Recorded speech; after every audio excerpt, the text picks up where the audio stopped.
Menjemput Al-Fadhil Ustaz untuk menyampaikan kuliah maghrib. Falyatafaddal mashkura Ustaz.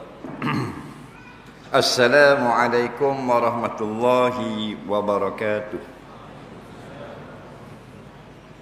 Bismillahirrahmanirrahim. Alhamdulillahi rabbil alamin. Wassalatu wassalamu ala asyrafil anbiya wal mursalin. Habibina maulana qudwatina uswatina sayyidina Muhammadin wa ala alihi wa sahbihi ajma'in. Subhanaka la ilma lana illa ma 'allamtana innaka antal alimul hakim. Wa la haula wa la quwwata illa billahil aliyyil azim. Amma ba'du, yang kita muliakan tuan pengurusi majlis kita pada malam ini yang baru sebentar tadi memberikan ucapan aluan. Seterusnya yang amat kita kasihi seluruh saf kepimpinan ahli jawatan kuasa Masjid Kampung Tebakang Bukit Payung, para imam, para bilal, hadirin hadirat tetamu Allah semua, banyak-banyak kita bersyukur kepada Allah dengan limpah dan kurnianya kita dapat berada di dalam rumah Allah yang begini indah di Kampung Tebakang pada malam ini, dalam suatu majlis yang diberkati mudah-mudahan, dan majlis yang dirahmati mudah-mudahan, iaitu majlis ilmu. Semoga apa yang kita lakukan ini terhitung sebagai amal soleh yang akan ditulis dalam buku amalan kita, dan semoga ia memberi kebaikan bagi hidup kita di dalam dunia insya-Allah. Dan yang kita harapkan sangat, salah satu daripada harta yang akan memenangkan kita pada hari kita akan dibawa bertemu dengan Allah beramai-ramai di Yaumul Mahsyar nanti insya-Allah. Untuk kuliah jemputan ini macam biasalah, kita akan tazkirah dulu sekejap, lebih kurang setengah jam, dan selebihnya menjawablah persoalan-persoalan yang diajukan. Banyak. An Ibn Abbas radhiyallahu anhu qala Rasulullah sallallahu alaihi wasallam, ma min rajulin muslimin yamutu fayakumu ala janazatihi arba'una rajulan la yusyrikuna billahi syai'a illa syafa'ahumullahu fih aw kama qala rawahu Muslim. Mudah-mudahan Allah beri kesempatan kepada kita untuk memahami sepotong hadis yang telah dibacakan tadi. Diriwayatkan daripada seorang sahabat, iaitu Abdullah bin Abbas radhiyallahu anhu. Kata beliau, Rasulullah sallallahu alaihi wasallam telah bersabda, tidak ada daripada seorang Islam yang mati ia, lalu sembahyanglah atas jenazahnya oleh 40 orang lelaki yang tidak melakukan syirik kepada Allah, malaikat Allah akan membenarkan syafaat mereka itu ke atasnya. Hadis riwayat Imam Muslim. Hadis ini ialah berkenaan dengan kematian dan berkait dengan hukum salat jenazah dan kelebihan-kelebihan yang bersangkutan dengannya. Kata Nabi SAW, ma min rajulin muslimin yamutu, tidak ada daripada seorang lelaki Islam yang mati. Berkata ulama-ulama, termasuk juga perempuan. Kerana bila menggunakan lafaz lelaki biasanya mencakupi kaum perempuan, tapi kalau menggunakan lafaz perempuan khusus untuk perempuan saja. Jadi maksudnya tidak ada seorang Islam yang mati. Itu maksudnya.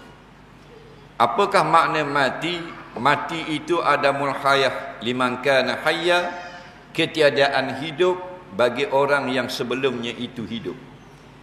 Sebelum tadi dia bergerak, tiba-tiba tak boleh bergerak dah, itu mati namanya. Tadi bercakap, bernyawa, bernafas, sekarang tak dah, itulah mati. Ketiadaan kehidupan bagi orang yang sebelum itu hidup. Itu maksud mati. Bahasa Melayu kita terjemah meninggal dunia. Kalau kita nak marah kan, mampu kita kata. Nak marah tu kalau kita mampu. Padahal benda yang sama saja. Maksud apa meninggal dunia? Iaitu roh kita itu meninggalkan dunia, yang sebelum daripada mati kita bersama dengan jasad duduk di atas dunia ini. Kita ada 5 alam yang kita wajib lalu. Semua orang sampai ke alam yang kelima. Yang pertama alam roh, kemudian alam rahim atau alam kandungan, duduk dalam perut mak. Kemudian alam dunia sekarang, kemudian alam barzah, yang ke akhir alam akhirat. Alam yang paling lama ialah alam akhirat, kerana tidak ada kesudahan, tidak ada mati lagi, sama ada ahli syurga atau ahli neraka. Alam yang kedua paling lama ialah alam roh. Alam roh. Sebelum kita ada, sebelum mak kita lahir, tok nyang kita tunang dengan tok ki kita contoh. Kita ada roh lah. Nampak? Itu paling lama, ada yang sampai beribu-ribu tahun di alam roh. Sampai masa kita ni berusia 4 bulan dalam kandungan mak kita, maka Allah perintahkan tiup roh, iaitu masukkan roh ke dalam perut ibu. Masuk dalam perut, tempat perut makan tu bukan dalam kandungan, maksud rahim. Bukan masuk dalam usus besar tempat ubuh makanan, mak kita makan nasi masuk situ, bukan. Masuk dalam perut ini ialah dalam rahim, tempat membesarkan anak yang Allah jadikan bagi setiap banat kaum perempuan daripada Bani Adam. Masuk dalam perut ini adalah alam yang paling singkat. Goliknya duduk dalam alam perut, alam rahim ini 9 bulan. Tapi tidak semua 9 bulan. Ada yang 8 bulan, ada yang 7 bulan. Dan ada yang 6 bulan keluar dah. Sama ada mati atau hidup, nampak? Atas izin Allah Ta'ala. Ada yang 9 bulan sempurna kandungan, keluar mati. Ada yang beranak 6 bulan, kecek je. Boboh dalam benda panggil bukan Korea benda. Incubator. Kita dah uti kat barang-barang hospital ni. Besar tu je anak. Dan ni mulai-mulai ada duk pikul gas. Nampak tak? Dah Allah nak dia hidup walaupun dia lahir tu 6 bulan je dalam kandungan. Allah nak dia hidup. Itulah alam yang paling pendek. Dan alam yang kedua paling pendek, alam dunia yang kita berada sekarang. Dipanggil juga alam dunia ni alam syahadah. Apa makna syahadah? Iaitu alam yang disaksikan. Kalau cakap Terengganu, nampak kelih, dia panggil. Alam nampak kelih. Kita tengok atas, nampak langit, nampak. Tengok bawah, nampak tanah, nampak. Tengok biran, nampak surau, nampak. Ni buah apa ni pegang. Itu alam syahadah. Boleh kita buktikan dengan panca indera.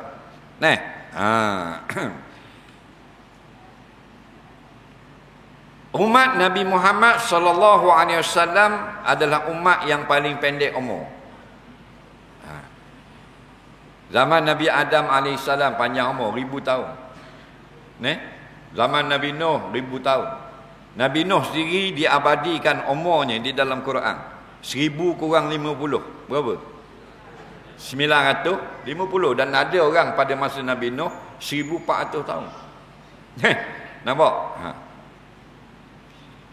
Tapi tidaklah maknanya kalau 1000 tahun umur, kalau dia 100 tu macam 100 kita. Kemungkinan dia 100 tahun di zaman dia macam kita budak-budak tadika.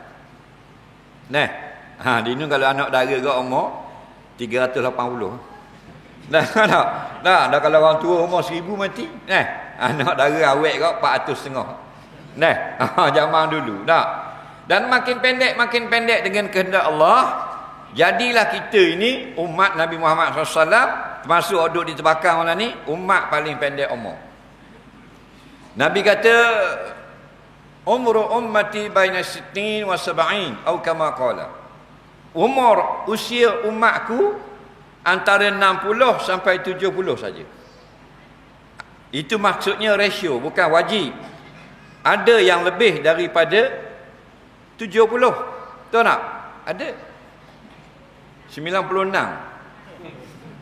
Tak? Jangan politik. Dan lebih ramai yang mati belum umur 60. Tahu tak? Cuma baina sitni wa sab'in, maksudnya antara 60 hingga 70 tu golek lah. Golek, tak ada sakit, tak ada apa, mari doktor meninggal. Umur 60 hingga 70 itu maknanya kecemasan lah. Dan kalau lebih daripada 70 itu bonus. Boleh tak kita doa panjang umur? Boleh. Mitok lah. Tapi mitok dengan orang yang boleh memanjangkan umur. Kalau mitok dengan yang tak boleh panjangkan umur, haram. Ingat kita nak mitok panjang umur, doa boleh ke tak? Boleh. Tapi ingat, mitok dengan yang boleh panjangkan umur kamu. Jangan mitok dengan yang tak boleh panjangkan umur. Haram. Siapa boleh panjangkan umur? Allah saja. Faham lagi?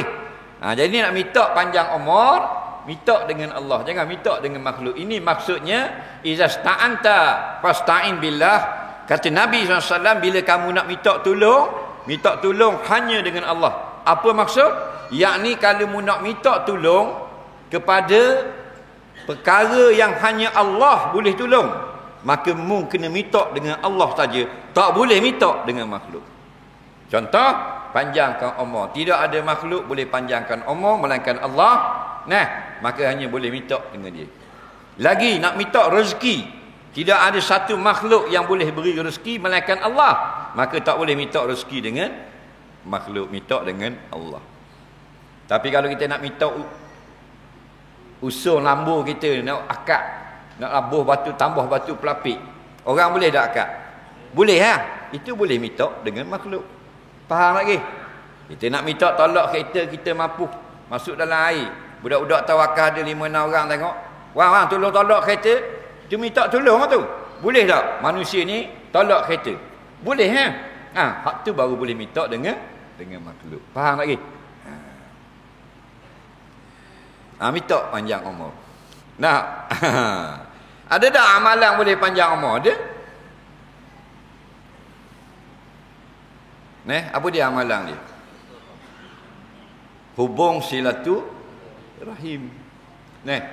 Hubung silaturahim. Kita lama dah balas dua beradik. Contoh, kita adik duduk di Tepakang. Abang kita duduk di Undang. Ada 15 tahun dah tak tegur. Kita hubung. Sambung mula. Itu dia antara amalan yang memanjangkan umur. Faham lagi? Hubung mula. Kita pendek umur biar. Tak tegar tak apa. Biar pendek umur pun biarlah. Mana kerah kerok sungguh. Orang kata tak boleh buat gitu pendek umur. Biar pendek umur pun puas hati. Hati nak kepuas umur. Maka tidak ada dari seorang Islam yang mati. Matilah kita, meninggal dunia. Bumi pun kita tinggal. Kalau sini orang panggil tanang lah, tanang. Kalau Kuala Lumpur ke bumi. Ke bumi. Sini benda, kalau Terbakang orang panggil benda, kalau tanang. Kambuh, tak sabar kambuh. Doa lalu mu. Sini orang panggil benda ni. Dia lain-lain, kampung ada dia lain. Sipang. Sipang maknanya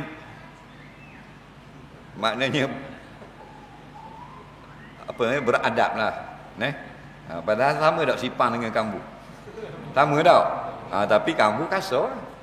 Macam mati dengan mapu sama je. Tahu tak? Mayat dengan bakar sama je. Mayat bahasa Arab. Bahasa Melayu bakar.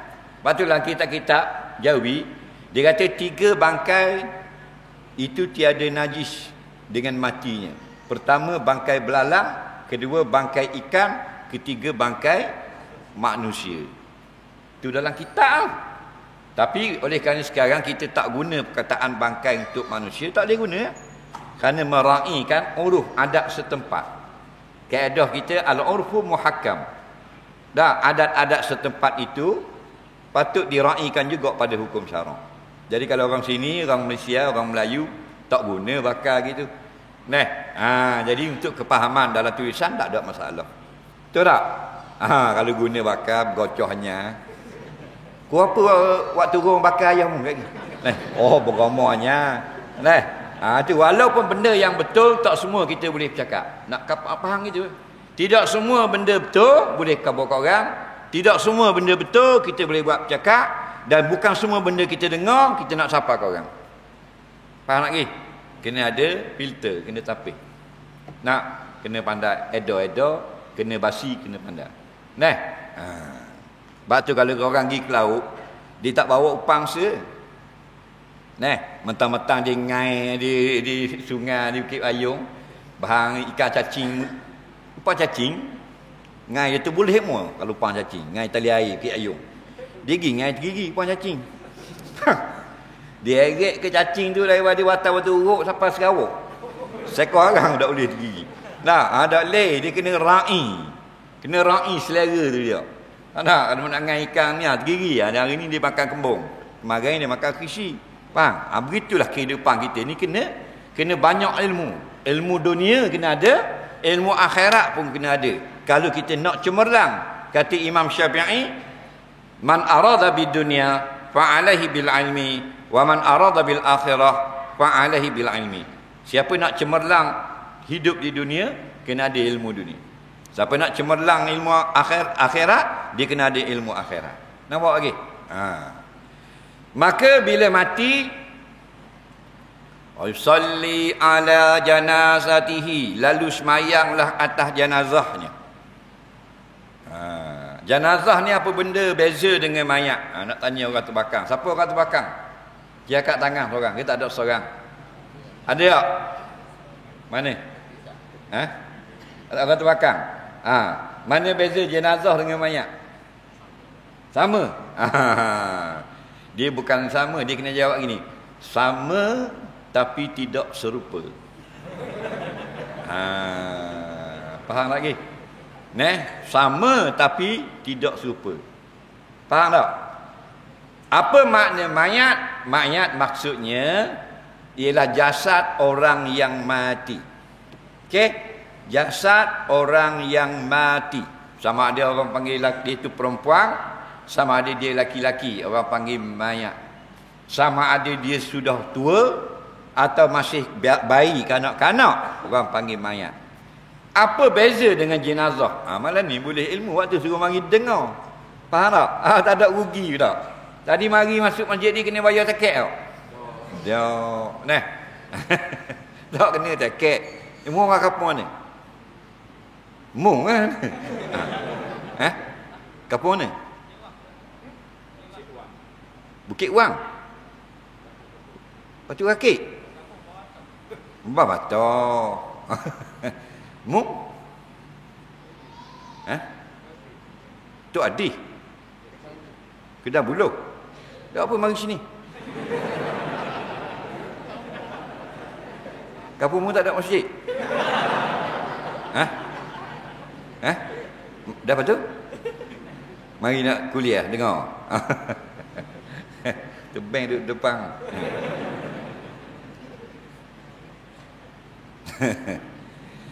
Dengar jenazah ini ialah panggilan kepada mayat yang ada atas ngusung atau atas gerai.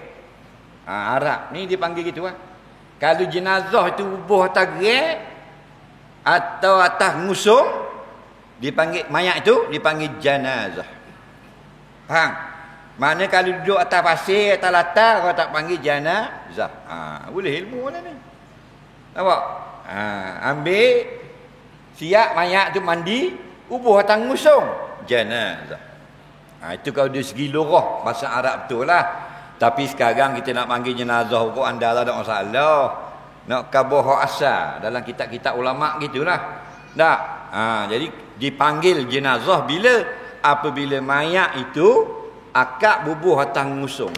Sama ada ngusung itu duduk atas bau orang atau ngusung itu duduk atas seming lagi. Faham lagi? Akak bubuh atas ngusung Namanya jenazah. Waktu rubuh atas mula, orang panggil mayat, tak panggil jenazah. Tapi kita tak ada masalah, kabur saja. Kita nak panggil jenazah tak ada masalah. Daripada awal mati sampai esok tak ada masalah nak panggil jenazah. Cuma gitulah, bila kita hidup orang tak panggil jenazah, bila mati orang panggil jenazah. Dan kita tidak tahu bilakah nama kita berubah kepada jenazah.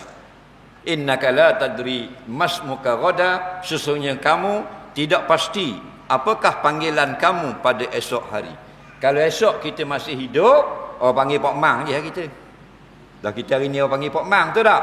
Tapi kalau malam ni kita mati, esok orang panggil Pak Mang tak? Doa orang panggil jenazah. Bila dah jadi jenazah, tutup buku. Mayang tak leh, puasa tak leh, nak pergi dengar tak leh, nak pergi kuliah tak leh, nak sedekah tak leh, baca Quran tak leh, nak minta maaf dengan orang pun tak leh, nak pulang balik, motosikal hak curi itu pun tak leh dah. Faham tak lagi? Dah kita mati dah. Allah sebut dalam Quran, wa an laisa lil insani illa ma sa'a, dan tidak ada lagi bagi seseorang itu dapat dia lakukan melainkan apa yang dia boleh buat ialah sebelum dia meninggal dunia. Hak dia buat dulu masih hidup je, situ je, takat tu saja. Bila sudah mati, tak boleh berdoa, tak boleh qada sembahyang, tak boleh qada puasa dan sebagainya. Gitu. Jenazah ini bila kita mati, dikeluarkan roh. Kita ni dua unsur bersatu menjadi nama yang orang hidup, manusia. Iaitu roh dan jasad. Roh dan jisim. Jisim ni tubuh. Tubuh kita ni lah. Faham? Kita ni dua. Satu tubuh dia panggil jismun. Faham? Satu lagi roh. Allah jadikan roh dulu. Roh dulu ada. Beribu-ribu tahun duduk di alam roh. Sampai masa kita ni berbentuk daripada mani 40 hari menjadi ketulan darah alaqah 40 hari. 80. Dan menjadi ketulan daging gitu, tokor gitu 40 hari. 40 campur 40 campur 40 berapa? 120. Berapa bulan? 3 ke mana? 4 bulan. 40 bagi 30. 4 bulan. Faham? 4 bulan di dalam perut, tak ada roh lagi. Genap 4 bulan. Daging tubuh kita itu tokor dalam perut mak. Maka masuk roh. Jadi daripada jasmani masuk rohani. Gabung dua, berdenyutlah di dalam perut kehidupan yang dia alami. Itu sejarah diri kita. Faham? Geraklah kerana hak tu jadi doktor, hak tu jadi nelayan, hak tu jadi neraca, hak tu pasang mozek. Hak tu jadi driver lori, hak tu ejah projek. Jadi banyak hal lah. Dah hidup tu tak? Sampai masa pula diperintahkan Allah kepada malakul maut untuk ambil semula. Hak roh, hak duk dalam badan kita jadi boleh hidup perintah ambil mula. Allah perintah malaikat. Malaikat mana? Jibril ke Mikail? Kita jawab. Jawab Tak apa salah, tak apa, dah kena piak. Jibril ke Mikail? Jibril. Salah. Tak apa dah, tapi berani teka. Ni belajar, mu suka mu dah kau. Malakul maut yang namanya kita biasa dengar Israel alaihi salam. Faham? Tugas dia ambil. Bila dicabut roh, maka tidak ada kehidupan. Yang mati roh ke jasad? Jasad. Roh hidup. Faham lagi? Jadi bila roh tanpa jasad itu dipanggil kematian. Cuma hakikat roh itu tidak mati. Bila dicabut roh. Jadi siapa yang mematikan kita? Allah. Bukan malakul maut, bukan. Malakul maut mengambil roh. Qul yatawaffakum malakul mautil ladzi wukila bikum. Katakanlah, Allah Ta'ala mewakilkan malakul maut yang bernama Israel alaihi salam mengambil roh kamu bila sampai ajal kamu. Faham? Israel cabut semula roh, Allah yumitu, mematikan kita. Bukan Israel yang mematikan. Allah yang mematikan. Faham lagi? Israel cabut nyawa, Allah yang mematikan. Bukan malaikat. Malaikat tidak ada sifat mematikan. Allah saja yuhyi wa yumit. Dia bersifat dengan yuhyi, boleh menghidupkan, wa yumitu, dan dia boleh mematikan. Nampak? Bila ambil, kalau roh orang beriman, dia keluar, dia ambil oleh malaikat dan diletakkan wangian-wangian daripada syurga, sehingga jadilah roh itu berbau sangat wangi. Faham? Dan naik kepada setiap lapis langit 7 lapis, sama macam cerita Isra' Mi'raj. Isra' Mi'raj ini hanya Rasulullah SAW, roh dan jasad naik ke langit. Adapun orang beriman tidak naik dengan jasad, roh saja naik. Jasad ada atas gerai. Faham? Orang duduk nangis tu, beri dekat jasad dalam rumah, keliling anak-anak tu jasad, kerah kejung lah tu. Faham? Tu cerita kita kayak gitu. Dan setiap lapis langit yang lalu roh orang beriman nak naik ni, malaikat-malaikat yang diam, yang tinggal di setiap lapis itu bertanya, roh siapakah ini? Roh orang mukmin. Jawab malaikat yang bawa tu. Dan Nabi cerita setiap lapis langit malaikat minta tupang nak berarak sama, kerana bangga dengan roh orang mukmin. Tapi bukan tugas mereka boleh ikut sama. Rombongannya orang lain yang bawa. Lalu ditunjuk neraka, ditunjuk syurga. Ketika ini orang sibuk bawah lah, rumah tu lah. Nawak-nawak, akan mandi-mandi kat tengah kapang-kapang. No, roh duk kaum. Ni derhaka pada Allah, mu duduk sini. Neraka tunjuk ke roh. Oleh kerana mu beriman, mu beramal soleh, ni tempatmu, syurga. Lalu turun semula ke dunia. Kata dalam hadis, duduk malaikat buat turun itu sejauh mata memandang dengan kubur. Bila datang 2 malaikat nak tanya jasad ni, maka lalu dikembalikan roh kepada jasad. Masa tu balik.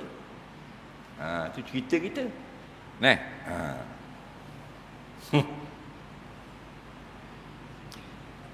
Yang bercakap, yang Nabi cerita bercakap dalam ngusung tu bercakap, bukan jasad, roh. Nampak? Nabi kata, idza wudi'atil janazatu ala aqabihim fa in kanat salihatan qalat qaddimuni. Nabi cerita, jikalaulah mayat yang diangkat lalu diusung di atas belakang manusia, maknanya pikul nak bagi kubur lah. Jikalau mayat itu orang soleh, orang baik. Orang soleh ni orang jaga solat, orang puasa Ramadan, orang yang benar imannya, orang yang bayar zakat, orang yang tutup aurat. Itu orang dia tak bahang dia, maruah orang dia tidak calarkan. Faham lagi? Itu orang baik. Bukan orang ada janggut orang baik. Faham lagi? Lama tanya orang soleh mana ada janggut anjang. Hei, Allah. Orang soleh kau ni pakai piyah. Hoi, pergi ajar mu orang soleh pakai piyah. Faham? Tak ada kira piyah tapi sudu. Tahu tak? Soleh ni baik. Ada orang tak faham, tak tipu, tak kecek. Kalau meniaga tak tipu orang. Orang soleh. Soleh tu bahasa Arab, Melayu baik. In kanat salihatan, jikalau mayat yang ada di atas belakang manusia di dalam pengusung itu orang baik, qalat, mayat itu berkata, maksud mayat berkata itu roh bercakap-cakap, qaddimuni, cepat bawa aku. Kenapa dia nak cepat? Kerana Allah tunjukkan tempat duduknya di alam barzah. Kalau kita rumah kita tak siap lagi, beli dah, bayar dah, faham? Nah, bukan kita pergi tak kat rumah kita. Masa tengah buat. Tak usah kata nak siap dah, tapak saja pergi makan nasi. Ha tak? Beli tanah, bayar 80,000. Betul tak? Nah, jadi tukar nama kita. Tak? Bini kata, bang, hari Khamis ni kita pergi makan nasi dah tanah kita. Rumah ada lagi. Seronok tak? Kerana gairah, kerana seronoknya. Dengan bayangan kat gigi, duduknya seronok di situ. Betul tak? Tak ada diri tiang, gigi makan nasi dah. Wah. Orang belah tengok, bengong. tengah hari mari makan nasi dalam atas tanah. Padat dia tanah dia. Naik tiang 4 ratang makan nasi pula. Betul tak? Nak boleh kesiak tu. Kerana seronok gitu juga dengan mayat. Bila dekat nak mati, sebelum cabut roh, dekat masa nazak tu, Allah tunjukkan. Kayak gini dia alam barzah, bahagia atau celaka. Kalau bahagia ni, tamang-tamang syurga. Allah tunjukkan, Nabi kata, innamal qabru rawdatun min riyadil jannah. Sungguhnya syurga itu satu kebun dari kebun-kebun syurga.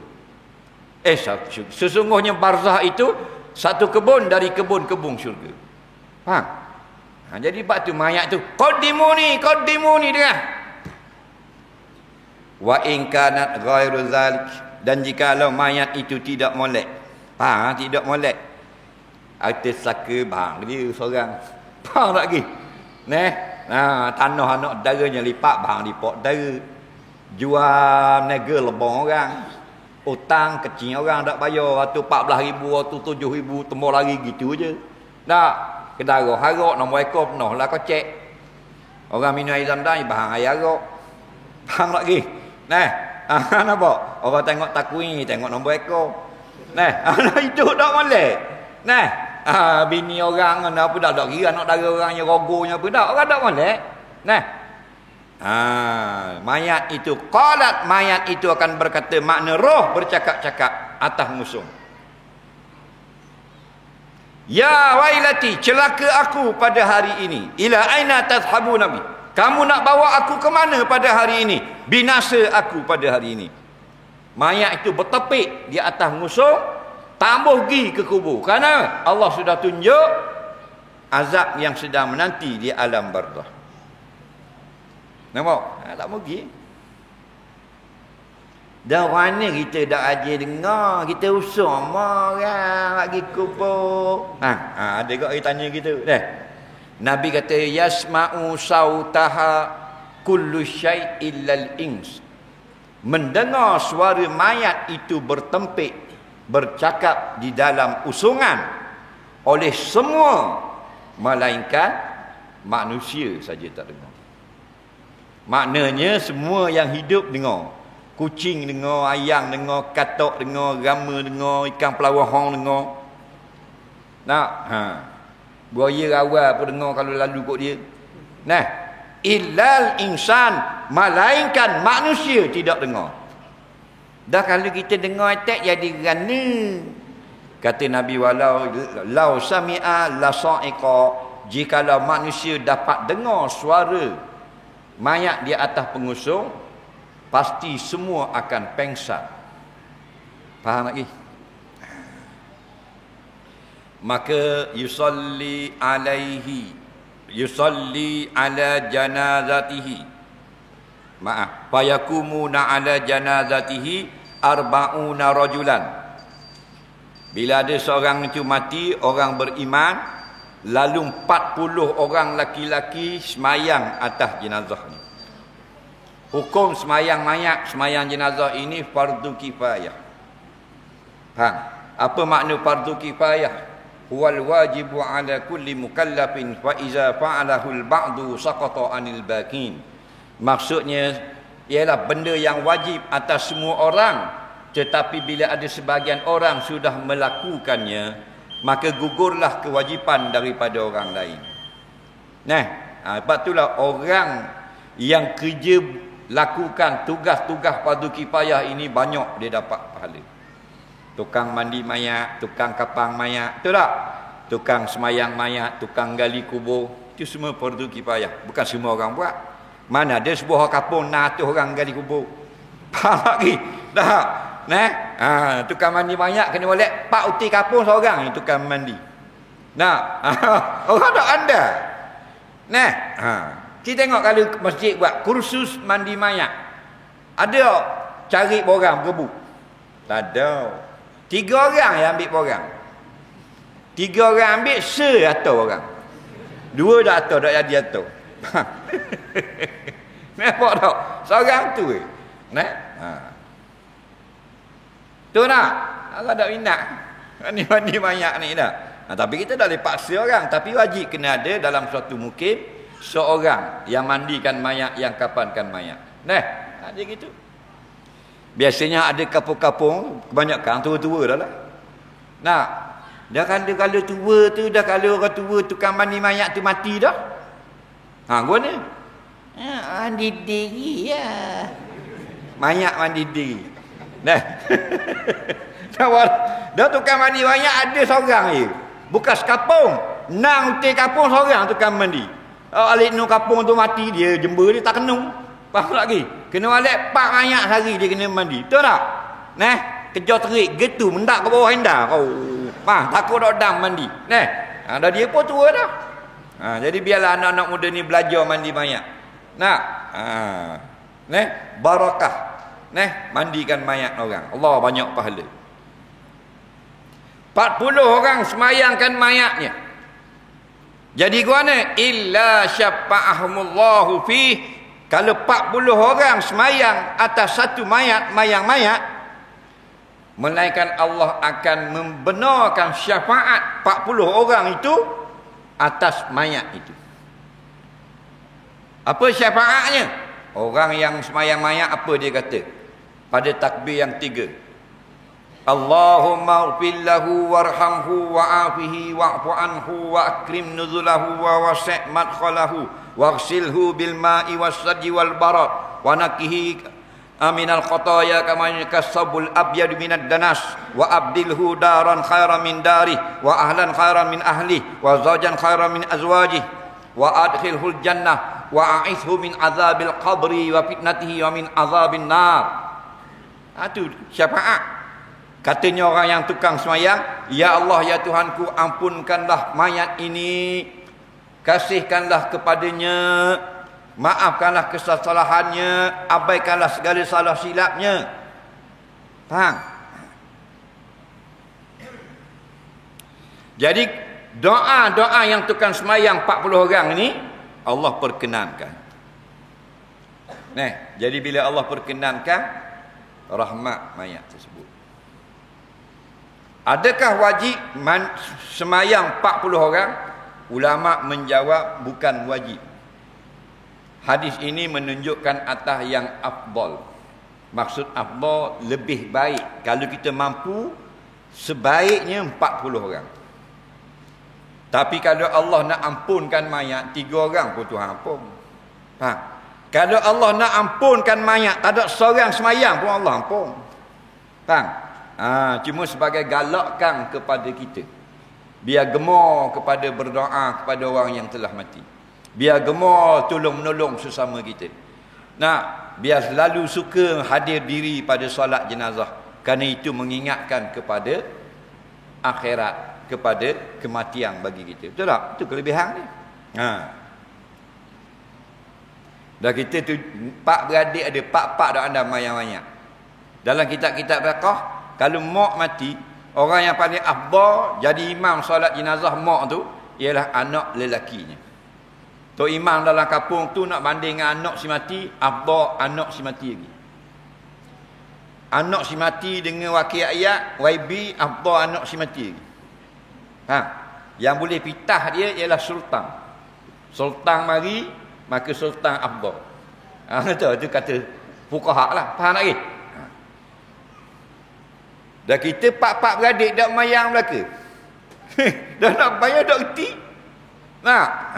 Mayang gua ni baca Fatihah, wairi megedu. Wairi megedu, wairi megedu. Degree bang. Tulis di belakang kereta ni, Universiti Kebangsaan, Universiti Sains, Universiti Lincoln. Universiti Teknologi, Multimedia dan sebagainya. Tak ada salah. Ngajilah tinggi, bagus. Tapi jangan sampai kita tak pandai nak semayangkan jenazah ibu bapa kita. Betul tak? Ibu bapa pun tak sahur kalau anak-anak mandi mayat. Ibu bapa tak sahur kalau anak dia suka pergi mayat orang. Ibu bapa dia tak sahur kalau harta. Yang kakak nak kaya kan? Anak hak busu sekali buat balik exia. Mak tengok kot tikak. Kakak kata anak aku. Anak nombor 2 buat balik wajah. Ezra besarnya. Bapa petang raya bom bom bom bom bom bom bom bom bom bom bom bom bom. Naik taumah 2 minit tu baru mampu. Faham lagi? Nah. Oleh angak bunyi ketemu. Nah. Anak ketiga duduk Johor Bahru buat balik wirra. Faham lagi? Nampak tak? Nah. Kakak itu juga Muhammad nak kembang muka mak seronok tengok tak erti lah ke Kak Long lah kali balik King Maybe. Faham lagi? Nampak? Ada sayap belakang gitu. Nah, orang belah orang kata minah tuah sungguh anakmu 4 beradik pakai kereta belakang. Anak aku molek kali basikal. Faham lagi gitu. Tua sungguh Minah mati lagi 4 beradik dak mayat-mayat. Faham tak? Ada tak berlaku gitu? Ada. Tapi bukan orang terbakang lah tu. Orang kawan. Kita dak balik kok awal balik kok ni. Balik kok kawan nyai tahan kayu balok tengah tu dah. Bukan nak kata mengata tazkirah. Faham? Mak kita ni daripada kecil daripada dalam perut mengandung ke kita apa kita tak bayar banyak dia. Kalau kita kebetulan ada luar negara lain. Betul tak? Ada di England, ada di Amerika jauh. Nak balik kena kuarantin 4 hari pula. Tak boleh lah kita nak semayang. Dia sapat lewat lah. Tak? Ni nak ada duduk sekepung. Balik tak jadi imam. Balik nangis. Mau jember ke mayat. Mayat tak mayang. Kalau puang tak masalah laki-laki. Mak ni dapat dalam perut itu alahang. Bau orang gerai wai muftah. Susahnya. Bau asap motosikal wai muftah. Semua benda tak boleh bau. Pitisa dah ada masalah. Boleh cium. Nampak tak? Beranak pula ni tubik darah bercawang-cawang. Anak pula kuning pula jemur pula tengah jalan jemur. Nak suruh baik. Ayah ni cari pitih nak orang ketah. Pukul 4 lagi tubik dah. Rima tengah tidur tu jirik tak pada rima. Faham? Nak cari pitih nak besar. Anak besar balik Nabah Siti mengaji tinggi, tak boleh semayangkan jenazah mak. La ilaha illallah. Belajar. Biar boleh. Kalau kita belajar semayang mayat, mengambil masa seminit saja. Tak lama. Minit Ambo derah benar betul. 4 kali takbir salam. Tak ada rakaat, tak ada sujud, tak ada tayak, tak ada tayak akhir. Tak ada duduk antara 2 sujud.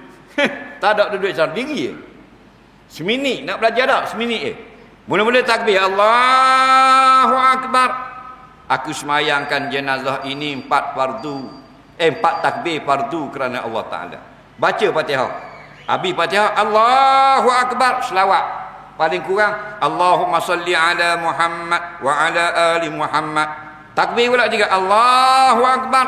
Allahumma fillahu kalau ayah kita. Kalau mak Allahumma fillaha. Habis Allahu Akbar. Assalamualaikum warahmatullahi. Assalamualaikum warahmatullahi. Seminit je. Tahu tak? Ada. Tidak wajib 40 orang, afdal 40 orang. Mana kalau kita dapat 40 orang, ambillah 40 orang semayang. Kerana Nabi kata, illa syafa'ahumullahu fi. Kalau 40 orang laki-laki, tapi laki-laki yang la yusyrikuna billahi syai'a, laki-laki yang beriman 40 orang. Jangan ada yang syirik, jangan ada yang mengarut akidahnya. Faham lagi? 40 orang hak comel akidahnya.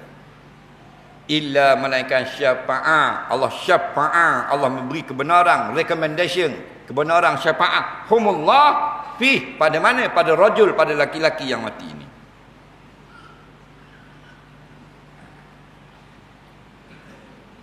Ada hadis yang lain, kalau kita tak boleh buat 40 orang, kita buat 3 saf. Contoh ada 6 orang ni. 7 lah dengan imam. Biar makmum itu 2, 2, 2. Gitu. Faham? Ni satu saf, seorang dah panggil satu saf.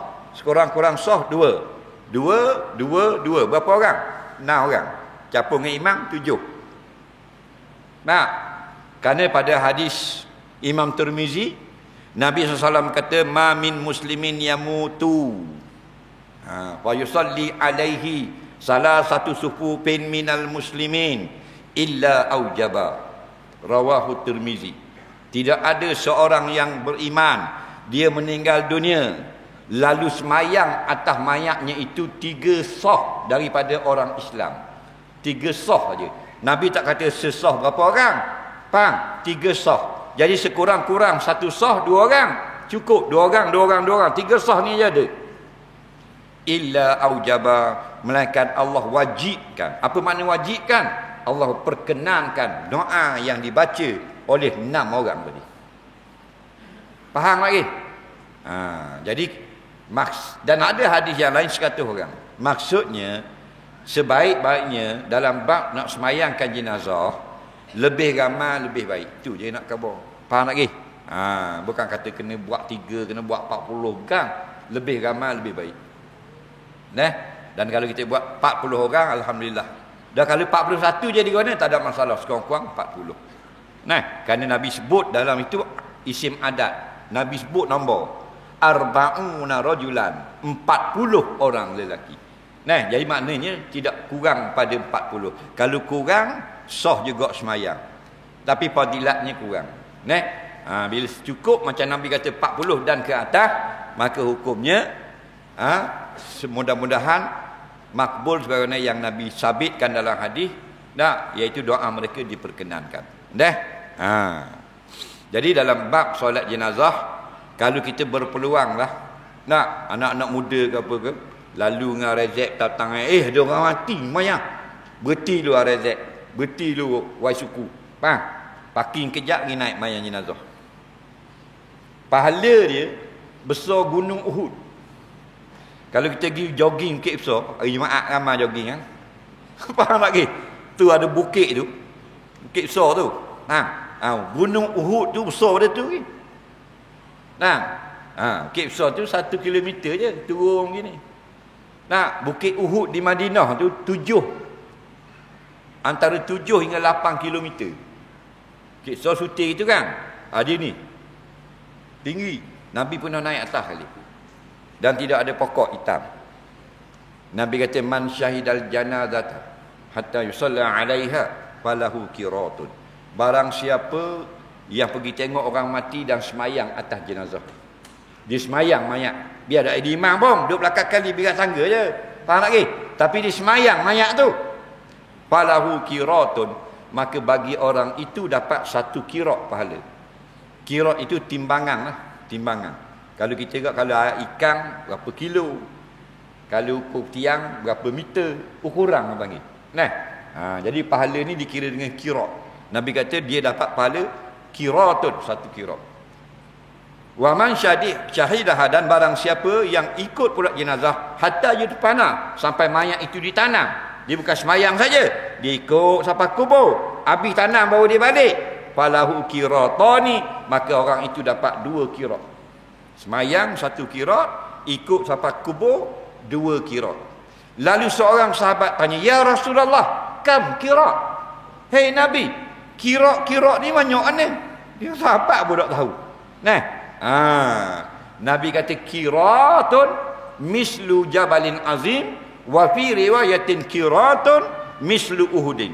1 qirat itu sebesar gunung Uhud. Pahala. Jadi kalau kita seumur hidup kita pernah semayang sekali je jenazah, kita dapat pahala besar gunung Uhud. Besar tak? Ada. Bayangkan orang mayang jenazah 3-4 jenazah sehari. 40 tahun mayang jenazah. Betul tak? Berapa puluh huti gunung, beribu gunung je ada. Tapi kita kalau orang main jenazah, kalau tak pun nak buat tu. Nah. Tiga orang main jenazah, tak kerja lain, kerja main jenazah je, ikut-ikut orang. Cikgu minta nak dara orang. Faham? Mak dia tanya dah, cik nak nanya ni dah kerja di mana? Nah, budak tu kata, kita tak kerja mana-mana, cik, main jenazah. Allah. Mak dia kata, main jenazah. Nak tanggung kedagoh buan dia anak aku. Faham? Padahal dia jutawan dah. Dah satu semayang sebesar gunung Uhud, 7 km gunung. Tahu tak? Dah kalau sehari 3 jenazah, 10 tahun dah dia ikut mayat-mayat. Itulah jutawan. Nah, senang di akhirat. Dunia kafafa, cukup. Kalau bos nak pakai jenazah nak pakai Ferrari tak gerak. Faham lagi? Tapi insya-Allah hidupmu cukup. Faham? Jadi mudah-mudahan kita ambil pengajaran bahawasanya kematian kehidupan kita ini berjalan menuju ke arah kematian. Dan bila ada berlaku kematian, kita yang hidup ini laksanakanlah tanggungjawab kita, kasih sayang kita, pakat-pakat semayang, pakat-pakat doakan untuk orang yang telah pergi. Nampak tak? Kenapa? Kerana nanti bila kita mati, Allah bukakan hati orang lain untuk rasa nak berdoa untuk kita, rasa nak semayangkan untuk kita pula. Nak? Jadi itulah, kita ambillah sedikit kepahaman daripada tentang hadis yang telah dibacakan tadi. Wallahu alam. Sebelum saya membaca soalan, saya diwakilkan oleh pihak masjid untuk melancarkan kutipan sumbangan derma. Sumbangan tuan-tuan dan puan-puan pada malam ini untuk kelas tahfiz masjid yang akan diadakan di Masjid Terbakang, dan kelas kafar di bawah pengurusan masjid yang telah berjalan di Kampung Terbakang sejak 20 tahun dah. Sekarang ni kelas kafar masih menerima sambutan yang menggalakkan daripada kanak-kanak Kampung Terbakang kita. Jadi ibu bapa harap-harap pakat-pakat hantar eteklah anak-anak untuk ke kelas kafar ni, pakat-pakat belajar agama. Dunia kita tak lari dah. Agama ni biar kau pandai. Di mana pendaftaran pelajar baru sedang berjalan sekarang, sedang ambil anak-anak baru sekarang. Sila hubungi ahli jawatan kawasan masjid, imam atau bilal atau guru-guru kafar untuk pendaftaran. Kutipan malam ini untuk kebajikan dan maslahat Masjid Kampung Terbakang Bukit Payung. Jadi sila jalankan tong masjid kanan kiri, jemaah petugas sila bangun berkarung menggunakan karung berwarna biru muda. Macam ni. Comel karung. Untuk penonton live Facebook, akaun masjid tertera di skrin Facebook anda, iaitu Bank Islam 130-170-100-52172, tabung dakwah Masjid Kampung Terbakang. Jadi pakat bangun sekarang petugas untuk memungut sumbangan derma yang kita gunakan untuk kebajikan dan maslahah kebaikan masjid kita. Jangan balik dengan tengok orang kutip derma tembak lagi. Jangan balik rugi, kerana kita ada 2 perkara besar yang menguntungkan kita pada malam ini. Kalau kita balik, rugilah. Yang pertama, kita akan masuk pada sesi soal jawab pula. Kita akan dengar soalan-soalan daripada orang Kampung Terbakang Bukit Payung. Dan yang kedua, saya baru dimaklumkan oleh pihak Masjid Kampung Terbakang, lepas majlis kita nanti ada jamuan besar-besaran di rumah masing-masing.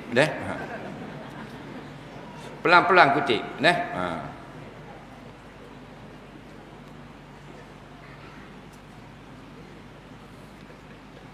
Pakai beledi. Macam senang nak ubuh tau.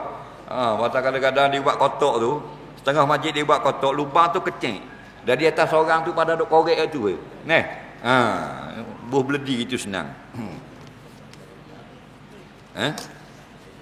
Ada satu masjid itu saya umumkan bangun petugas untuk kutip derma, semua bangun, melainkan seorang petugas nyanda tidur di dinding. Dengan beg-beg itu sampai habis kuliah tak bangun lagi. Letih benar siang budak tu. Dan pernah berlaku di Pulau Pinang kalau tak silap, budak-budak kutip derma ni dia ambil budak sangat. Umur 12 tahun, 11 tahun, 10 tahun. Jadi malam tu ada bola tepi masjid kat stadium. Jadi bila diumum tu rupanya semua yang budak-budak ditugas ni pergi tengok bola. Jadi hanya ada tinggal seorang saja yang kutip. Kenapa? Seorang je kutip derma. Tapi barakah. Dapat 10,000 lebih. Atas seorang tu. Dia kutip tu sampai tubik luar tu atas dia.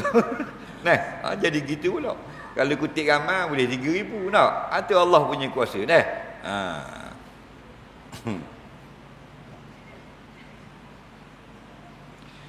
Teruskan memberi sumbangan dan kepada petugas teruskan mengutip walaupun saya sudah mula menjawab soalan. Teruskan kutip.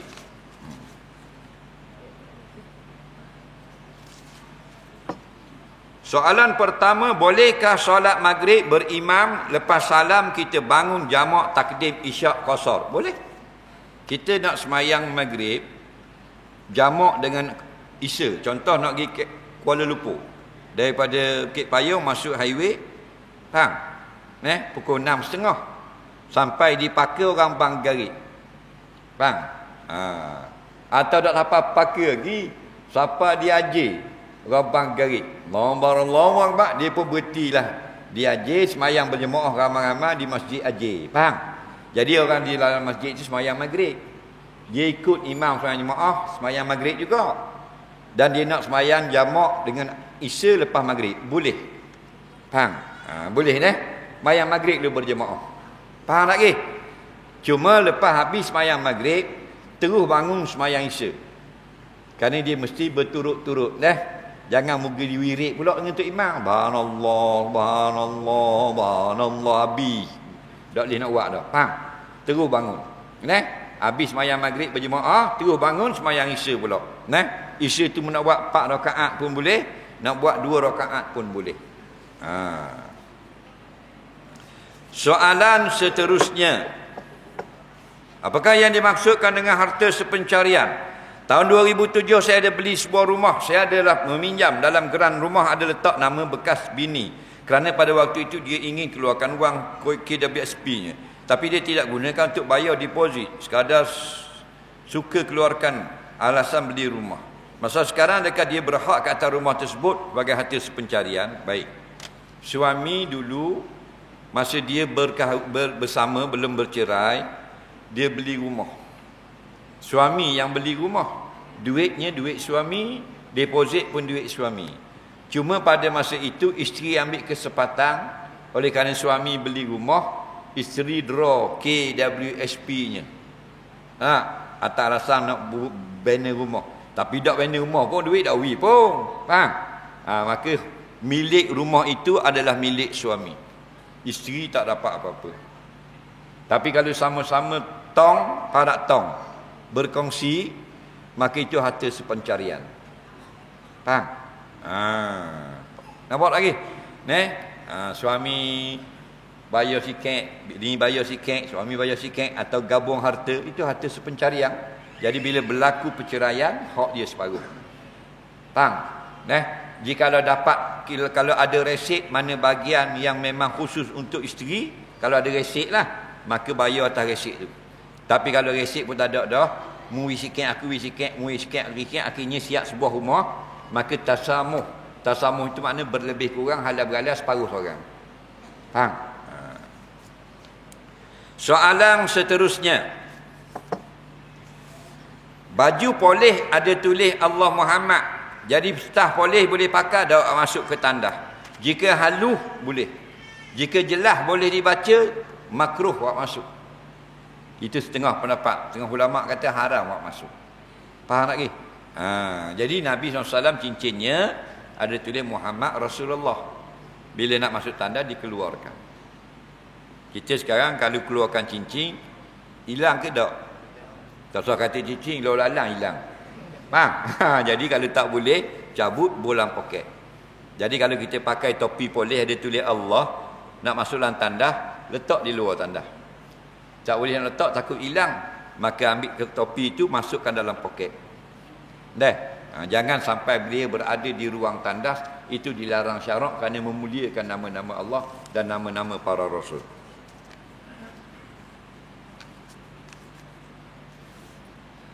Tak dapat duit nak top up game, budak anak tendang ibu.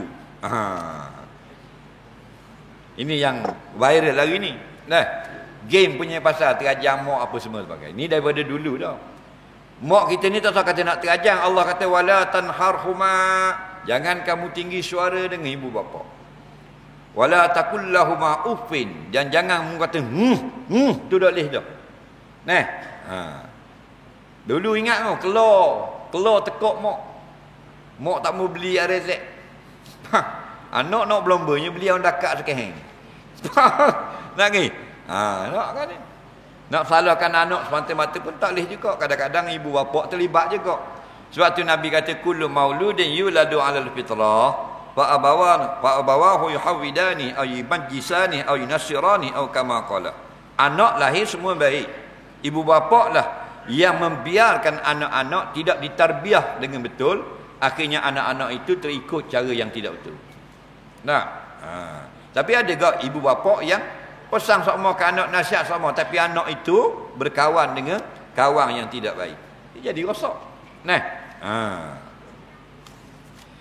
Allahu Rabbi. Siapa deraka pada ibu bapa ni, Allah bayar cash di dalam dunia. Nah, bukan seorang bayar cash. Apakah hukumnya menuntut ilmu seperti hadir majlis ilmu? Hukum menuntut ilmu. Ilmu apa? Ilmu dunia. Harus nak belajar sains, silakan. Inggeris, silakan. Matematik, silakan. Kimia, fizik, boleh. Nampak? Arkeologi, boleh. Perubatan, molek belaka. Cuma ilmu yang wajib belajar setiap orang ialah ilmu fardu ain. Iaitu ilmu tauhid, biar sahih iman kita tak rosak. Yang kedua ilmu fiqh, biar betul semayang kita, betul kita punya berwuduk, betul kita punya puasa, waktu wajib belajar. Faham? Dan yang ketiga ilmu akhlak, iaitu akhlak yang baik, supaya kita ni berakhlak baik, tidak bohong, tidak pelawak, tidak curi hak orang, tidak mencarut, tidak jahat mulut, tidak kasih ke dunia. Faham? Tiga ni wajib. Siapa tak belajar berdosa belaka. Ini yang dikatakan talabul ilmi faridatun ala kulli muslimin. Menuntut ilmu agama wajib atas setiap orang Islam, mana ilmu yang fardu ain. Termasuk ilmu baca Fatihah sampai betul. Kerana Fatihah itu rukun sembahyang. Faham? Itu fardu ain. Dah kita umur 60 dak ngaji lagi. Duduk main waktu tudung botol lagi Padang. Faham lagi? Turun pukul 8 pagi, pukul 8 malam orang balik Maidang. Muka macam tudung botol jadi. Nah, buat guna. Takut saat ni, takut tak dang. Bila kita tak belajar, belum tentu salah ibadat kita. Tapi goliknya salah. Faham? Takbir 40 tahun semayang. Tak belajar, tak betul. Zaman Nabi. Dia semayang. Lepas dia semayang 2 rakaat, dia tengok Nabi, dia pergi. Dia kata assalamualaikum ya Rasulullah. Nabi jawab salam. Nabi kata kum fasalli fa innaka lam tusalli. Bangun semayang semula. Mu semayang tak pakai dia. 3 kali dia semayang, tetap Nabi kata kum fasalli fa innaka lam tusalli. Bangun semayang mula. Semayangmu tak pakai. Lalu laki-laki ni kata setakat ni lah hak saya tahu tentang semayang. Kalau apa yang tak tahu, yang tak kena lagi, tolonglah kabur. Lalu Nabi ajar dia semayang yang betul. Rupanya dia tidak belajar bab semayang. Ini zaman Nabi. Betul tak? Kita zaman YP. Betul tak?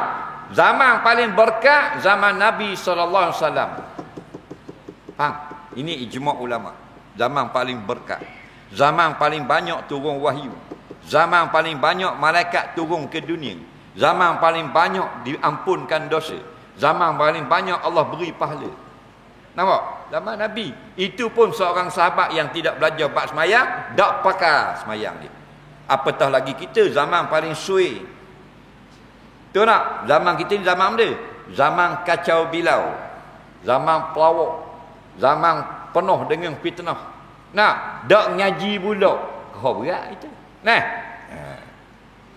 Soalan seterusnya. Apakah hukum minum ketum? Sebab suami saya suka minum ketum. Siap campur air Red Bull. Dia cakap obat kerja keras, kerja berat. Kadang-kadang sampai bergaduh dengan saya. Baik. Nabi kata kullu muskirin khamrun, setiap air yang bila kita minum kita akan rasa khayal, itulah sama dengan minum arak. Wa kullu khamrin haram, dan setiap benda yang dihukumkan sebagai arak maka haram dan berdosa ya tukang minum. Tapi kalau ketum itu minum tidak khayal, dia jadi nyamuk doktik, tu lain. Itu dibenarkan syarak. Kalau dia sakit perut, dia minum ketum hilang sakit perut, itu dibenarkan syarak, itu perubatan. Tapi kalau dapat khayal, dapat sting, sama dengan arak. Sama macam minum arak dan dia menjadi fasik. Lepas tu hati-hatilah. Dia tak ada kalau dak minum ketum tak boleh nak bawa lori. Dah orang lain bawa lori nak ada orang putih bawa lori, orang putih minum ketum. Tak lagi.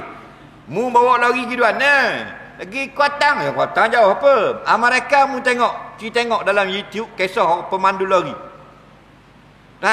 Dari California ke New York. Nampak? Dia getah benua nak mereka. Tidur dalam kepala lori, ada bilik dalam tu. 4,500 kilo. Kita Johor baru 500 kilo. Faham? Mulai ada dak minum ketum. Leni habis buka ceruk minum ketum. Nak terik buka ni masa. Dia kata kalau dak minum ketum dak terik buka. Dah orang lain dulu minum ketum belaka. Sebenarnya ada keseronokan. Bila ada khayal itu yang menjadi matlamat, kullu muskirin khamrun, sama dengan minum arak. Soalan seterusnya.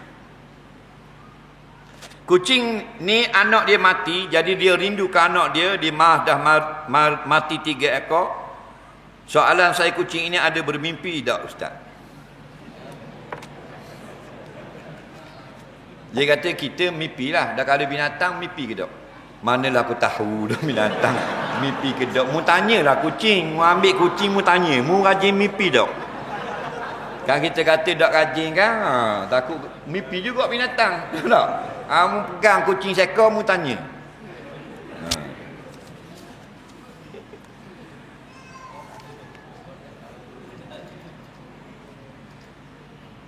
Apakah hukum orang yang diberi kuasa mengagihkan bantuan tapi didahulukan anak beranak dia daripada orang lain? Tidak amanah. Tidak amanah. Faham? Tak kira jawatan apa, mu Perdana Menteri, mu Timbalang, mu MB nak jatuh dah. Mu tengah bercadang nak jadi MB learning. Pada tak kira pakak apa pun. Itu diberi kuasa. Menggunakan kuasa itu untuk dahulukan untuk anak-anakmu, itu tidak amanah. Faham?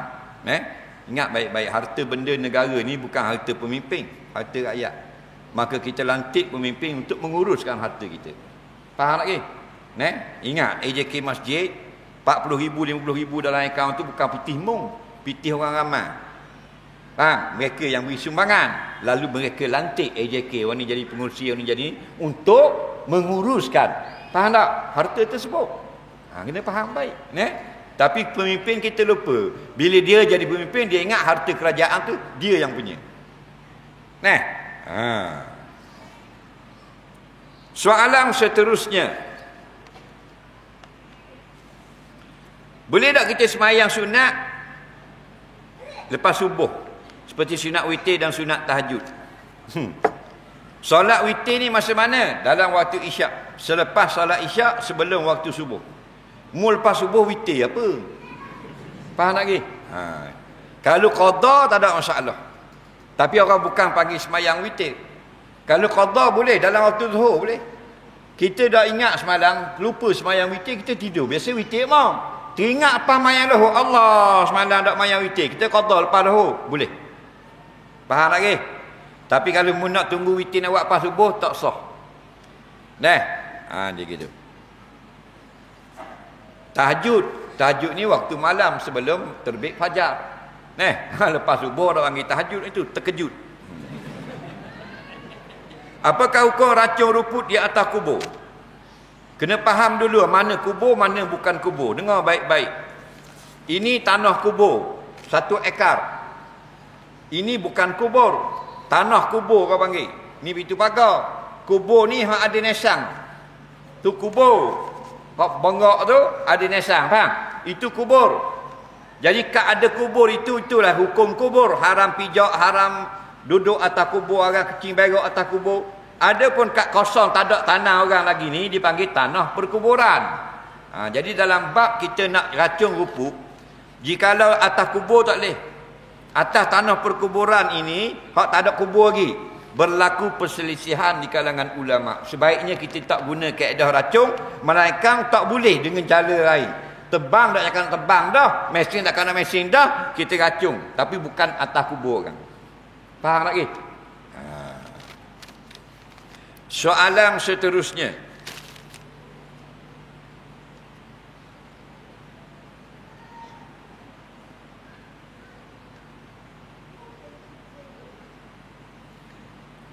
Dalam pinjaman amanah ikhtiar syaratkan permohonan untuk modal berniaga.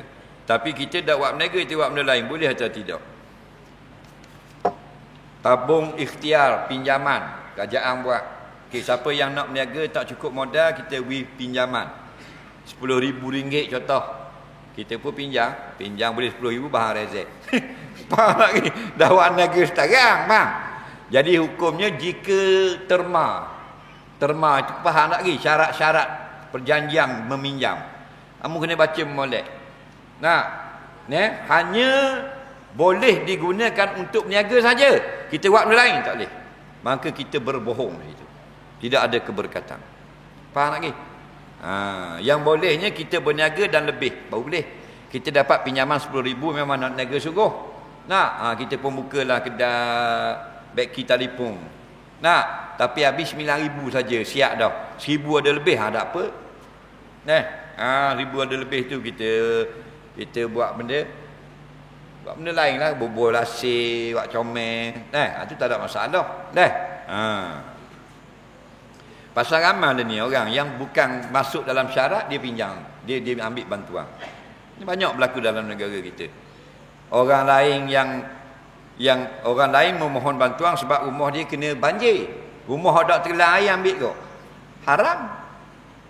Makan haram. Ataupun tabung itu untuk orang miskin. Dia tak miskin, dia minta kau. Dia dapat makan haram. Kita mah seronok boleh bitih. Oh, best boleh lebong kerajaan. Bukan bitih kerajaan, bitih rakyat tu. Membahang.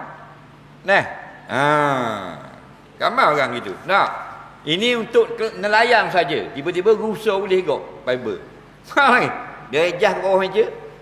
Anak beranak, betul tak? Boleh fiber haram. Naik api neraka.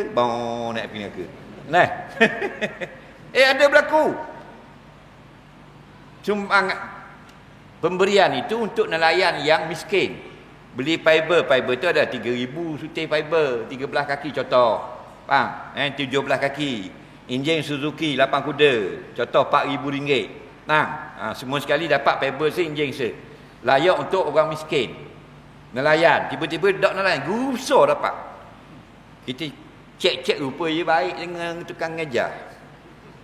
Makan haram tu. Taubat tak lepas. Walaupun mu menangis dalam Kaabah, dak terima kau dak taubat. Kena pulang balik. Harta orang. Nampak? Tapi kita best boleh faham. Dah kau ni aku duduk gua ni. Banyak rezeki jangan ditolak ni.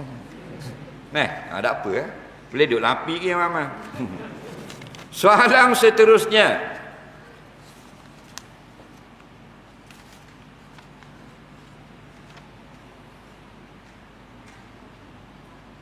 Bagaimana kita nak tahu suami isteri itu kena sihir pemisah ataupun tidak?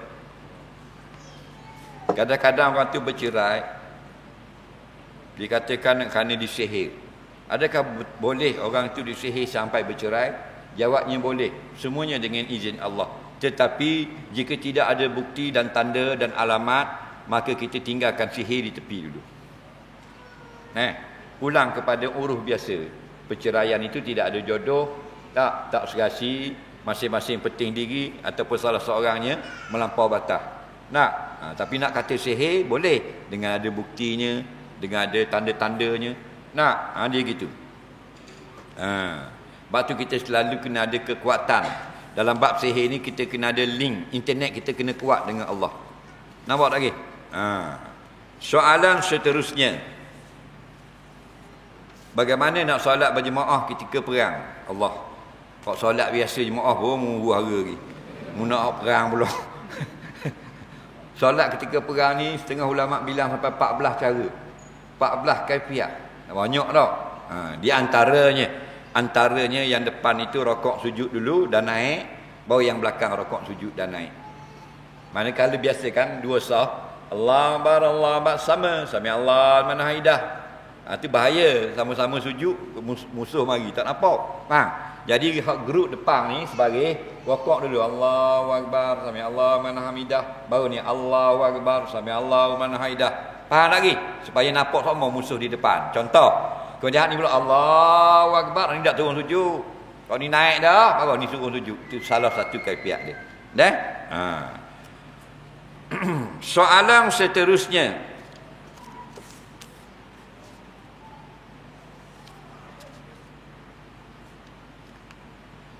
kita makan nasi ada bekas, kita minum air ada bekas, kita buat amal di mana bekasnya? Malu. Dia nak main hakikat. Dia panggil hakikatul amal. Baik, kita minum air ada bekas air kot. Ada bekas air. Jadi air pun dalam bekas. Kita makan nasi ubur dalam pinggang. Dah kita puasa, bukan ni puasa. Amal manusia ini baik atau buruk, di mana tempat letaknya? Buku catatan amal. Nabi kata rufi'al qalam an salasin anis sabiyyi hatta 5. Kanak-kanak yang baru lahir tidak ditulis lagi dosa dan pahala. Walaupun dia buat amal baik, tidak tulis pahala. Walaupun dia buat amal jahat, tidak ditulis dosa. Faham lagi? Tapi bila dia sudah dewasa, hatta 5, sampai dia balik. Bila balik, amal itu ditulis. Tulis semua. Ma yalfizu min qawlin illa ladaihi raqibun atid. Allah kata tidak ada sesuatu yang dilontarkan oleh mulut manusia melainkan ada di sisinya raqib dan atid, malaikat yang menulis. Tulis di mana? Tulis di buku amal. Mana buku amal?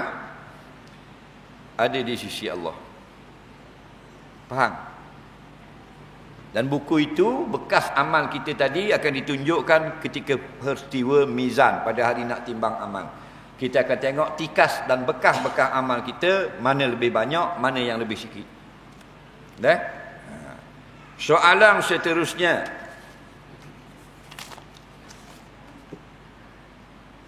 ni doa.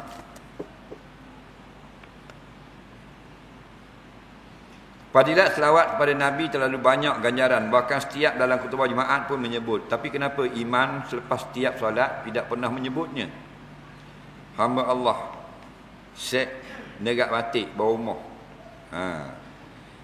Kelebihan selawat ke atas Nabi dalam khutbah Jumaat pun sebut. Tapi kenapa imam selepas setiap solat tidak pernah menyebutnya? Kalau imam di tempat saya, dia selawat. Faham lagi? Allahumma salli ala sayyidina Muhammadin wa ala ali sayyidina Muhammad. Baru mulakan doa. Sini selawat tak? Selawat tak ini? Belum doa. Di sini di terbakang. Ada tak selawat? Ada. Faham? Jadi kita nak lebihkan lagi, dipersilakan. Nampak lagi? Kenapa? Kerana di dalam kita mulakan dengan azan, kita sudah sebut nama Nabi. Kemudian kita sebut lagi nama Nabi di dalam iqamah, dan begitu juga kita berselawat dalam jawab azan dan jawab iqamah. Kemudian kita berselawat lagi dalam tayat awal, kita berselawat lagi dalam tayat akhir. Kerana itulah di dalam semayang itu sendiri adalah segala zikir sudah kemah di dalam tu. Kita ada istighfar, minta ampun, kita ada doa, kita ada selawat, kita ada puji-puji Allah, sanak kepada Allah. Jadi kita nak lebih lagi, selepas semayang 5 waktu, kita selawat banyak-banyak. Soalan seterusnya, saya lepas solat isyak, saya solat witir 1 rakaat. Lepas solat rasul tahajud, saya sambung witir lagi 2 rakaat. boleh atau tidak? Dia yang sebaiknya kita buat yang genap dulu, lepas tu yang ganjil. Faham? Kita semayang 2 dulu, lepas tu kita semayang 1. Kalau kita nak semayang 4, dia 5, kita buat 2, 2, 1. Itu caranya. Soalan seterusnya. Sikit lagi deh.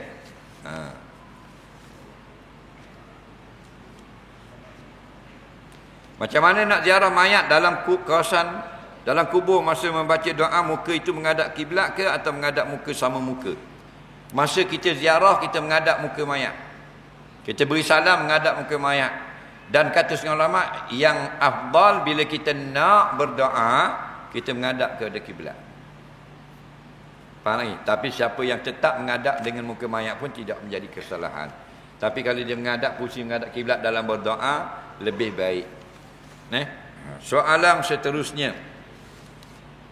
Tok laki kedekut dengan bini, tapi dengan kawan-kawan tidak kedekut pula.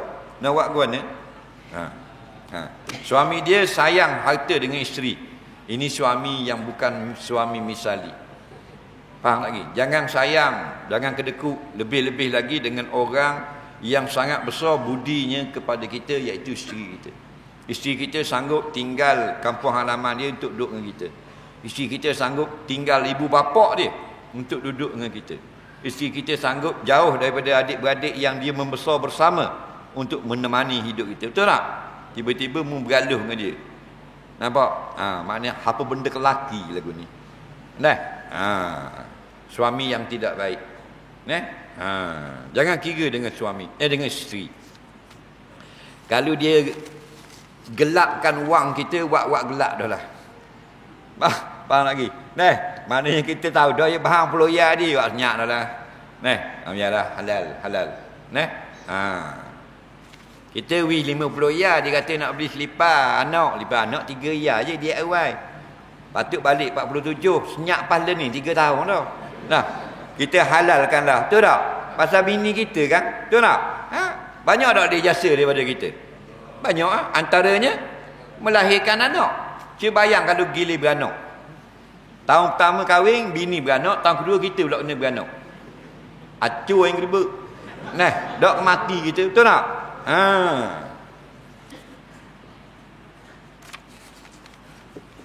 Amalan yang terbaik untuk ibu mengandung. Macam bab wanita tanya. Ibu mengandung dengan ibu tak mengandung sama saja. Jaga solat 5 waktu. Faham tak lagi?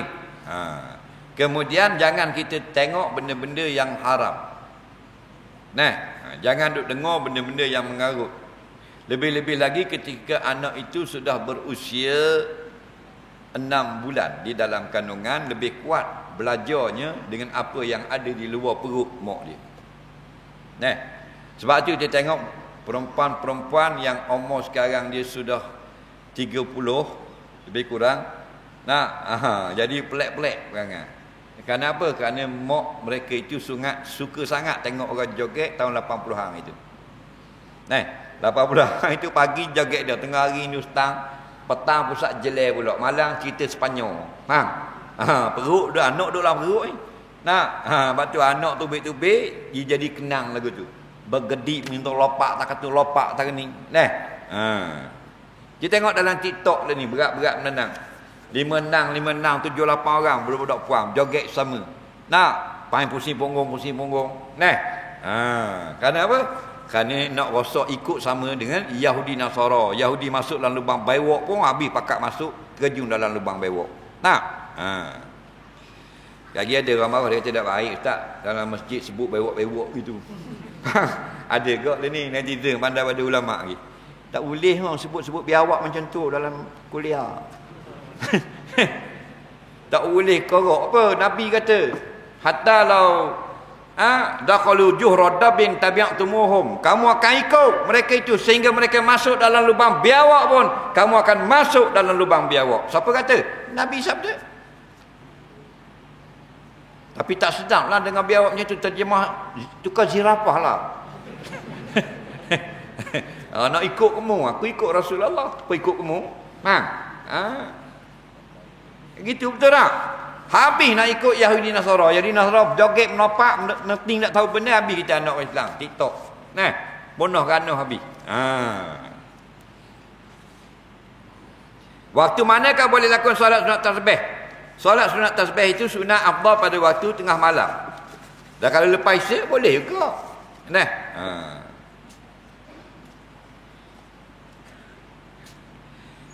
Kata Ibn Abbas, buat jahat bulan haram dosanya berganda. Betul ke? Betul. Itu pandangan beliau. Saya nak minta tolong, doakan saya. Ini doa. Baik. Doa nak jadi apa ni? Doa menjadi anak yang soleh, pandai dalam agama. Amin ya rabbal alamin. Amin tu makna doa juga ni. Sebab amin itu kalau kita terjemah maknanya Allahumma stajib lana. Ya Allah, perkenankanlah permintaan kami ini. Wala tughayyib raja'ana, jangan sia-sia dan hampakan harapan kami ini. Soalan seterusnya. Sikit lagi. Seorang itu selalu masbuk. Tiap kali solat subuh dia masbuk. Dekat imam nak bagi salam, padahal rumahnya tepi pagar masjid saja.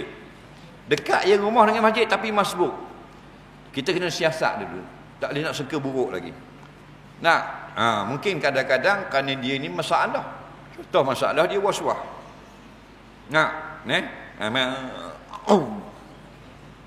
Datang. Dari tak kena tu. Bang, niat dulu ke air dulu? Pulau. Betul tak? Ada kok jenis mandi gitu.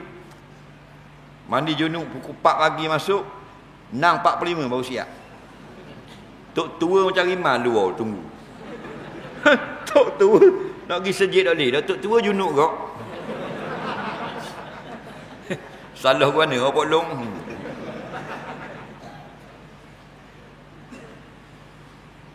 Apa kalau kita buat stiker ustaz bentuk macam kartun? Boleh. Tapi jangan sampai aib. Faham lagi? Dak ustaz orang lain pun tak boleh. Kartun boleh tapi jangan sampai aib.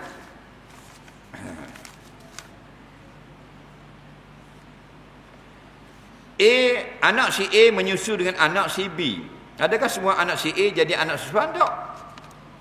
Yang jadi anak susuan budak yang nyusu saja. Kita orang terbakang. Baby tu orang wakatape. Dia ada 5 beradik tapi hak busu tu mari nyusu dengan bini kita. Kata.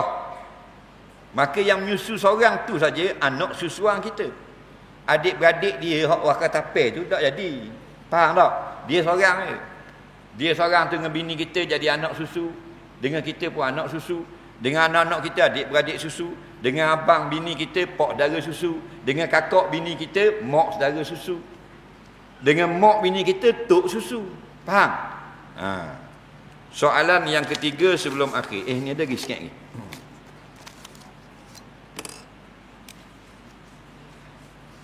Penyakit overthinking. Macam mana nak pulihkan semangat saya? Dia begini, jangan banyak berfikir perkara yang memang kita tahu dah dia akan larat menyusahkan kita. Sebab tu banyak zikrullah, banyak kita bersahabat, banyak berkawan dan banyak berjalan melihat alam ciptaan Allah. Itu antara obat orang yang tertekan dengan penyakit apa ni anxiety seperti ini. Kerana dia duduk diam seorang, dia tak berkawan, dia tak terima pandangan orang, jadi fokus fikiran dia benda yang sama. Itu yang jadi tertekan. Kita kena keluar daripada rumah, bersahabat, berkawan, berodong orang panggil, nak berobat. Berodong. Ada geng, ada kawan dan berjalan-jalan, pergi makan angin dan sebagainya. Itu cara nak berobat.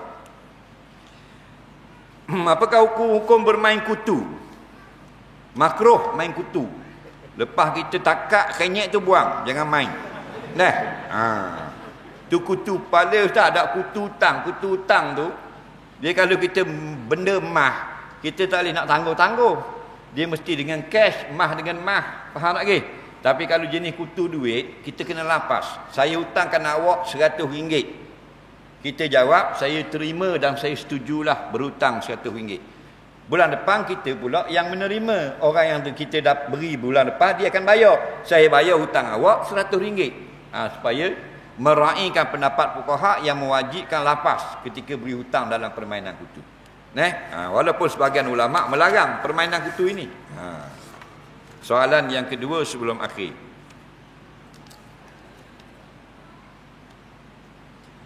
Semasa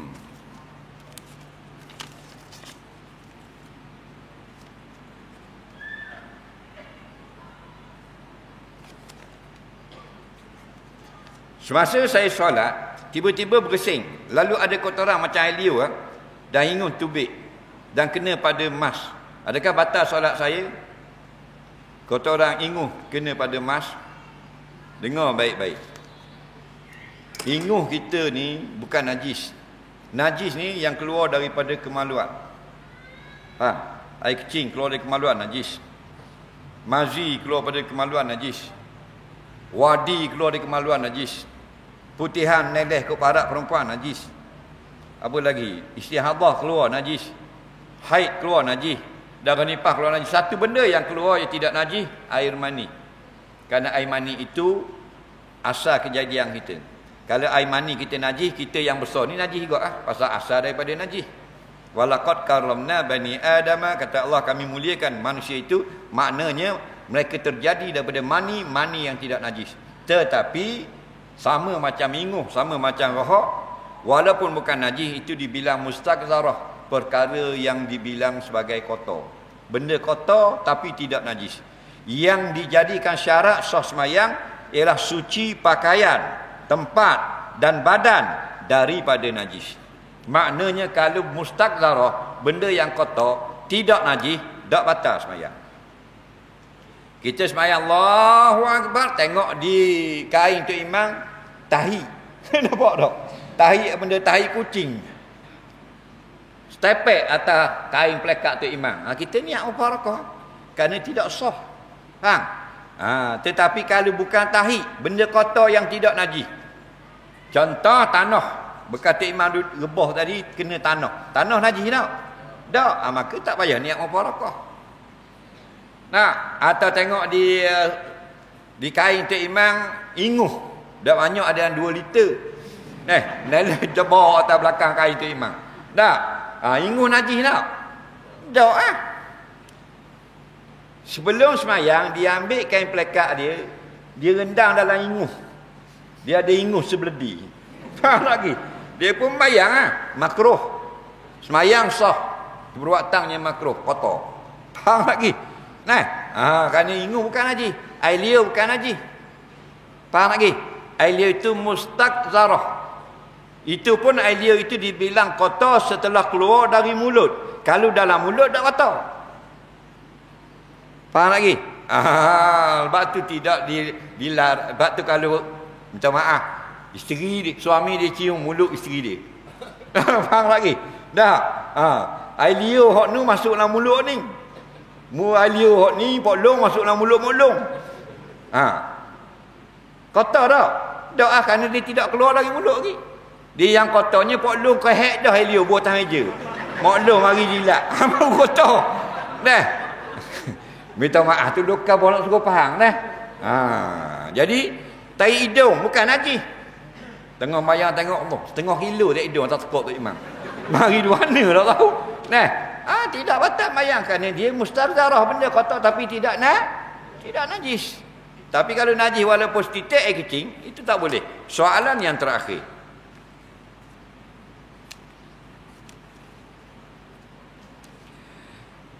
Sekali hamba mimpi kalimah Nabi Muhammad dan kuda putih ada sayap. Apakah maksud mimpi hamba? Hamba nampak dah. Nak suruh Ustaz yakinkan hamba. Dan nampak pun bertanya kau. Dia bila takbir mimpi ini tidak semuanya tepat. Orang yang pandai takbir mimpi iaitu Muhammad bin Sirin radhiyallahu anhu. Dia yang meninggalkan sebuah kitab yang paling muktabar tentang takbir mimpi. Kitab Takbir Ibnu Sirin. Jadi kuda yang bersayap ni apa dia? Burak. Faham lagi? Burak. Ketika Nabi dibawa dan binatang, sejenis binatang yang besar daripada keldai, kecil, besar daripada barang, tapi lebih kecil daripada kuda. Mana kuda tinggi, hak lomba tu kecil sikit, tapi besar pada kuda padi yang kita naik tu. Dan ada sayap. Nampak lagi? Kata setengah ulama, kuda bersayap ini adalah kuda di dalam syurga. Jadi bila berkait dengan benda-benda yang berkait dengan syurga, bila mimpi dengan syurga, maksudnya mimpi itu hendakkan kita istiqamah di atas amal yang baik. Tapi bukan jadi pegangan. Bukan jadi pegangan, kerana bergantung kepada seseorang juga, individu. Batu panggil, kalau orang ni mimpi dikatakan ru'yatus salihah, mimpi yang salih. Tapi kalau orang ni mimpi, orang kata balik awal. Bergantung pula. Sebab mimpi ni ada 3 jenis saja. Yang pertama mimpi yang baik, yang ada takbirnya. Yang kedua igawan saja, bukan mimpi, hanya dimainkan oleh tidur. Dan yang ketiga mimpi syaitan. Mimpi syaitan ni nak belebong kita, nak suruh kita malu. Kita mimpi-mimpi tengok pitih, sepayang pitih. Peluk juga, bangun tengok kepala bini kita. Cabut habis sanggup-sanggup. Nampak tak? Atau mimpi kejar dia atu toyok, tengok depan atu pocong, kok biri atu penangga, kok tinggi Dracula, belakang atu kopek. Kita pun wah tepik tak tahu benda dah pa bawa katil. Nak bangun hak. Itu mimpi syaitan. Bangun, Nabi kata a'udzubillahi minasyaitanir rajim 3 kali, ludah belah kiri. Ludah anginnya, jangan ludah sungguh. Ija atas muka bini. Ludah angin gitu saja. Bila buat gitu, maka syaitan tidak berjaya untuk menakutkan kita pada siang hari itu. Kalau tidak, kita dah amal gitu, siang tu kita duduk bingung, jadi takut, jadi resah, jadi kenapa ni jadi hilang perasaan takut. Jadi mudah-mudahan istiqamah di atas amal yang soleh. Wallahu a'lam. Allah manfa'na 'allamtana limna bima yanfa'una. Rabbana atina 'ilma, Rabbana atina fid dunya hasanah fil akhirati hasanah wa qina adzabannar. Wa sallallahu sayyidina Muhammadin wa ala alihi wa sahbihi wasallam. Walhamdulillahirabbil alamin. Assalamualaikum warahmatullahi wabarakatuh.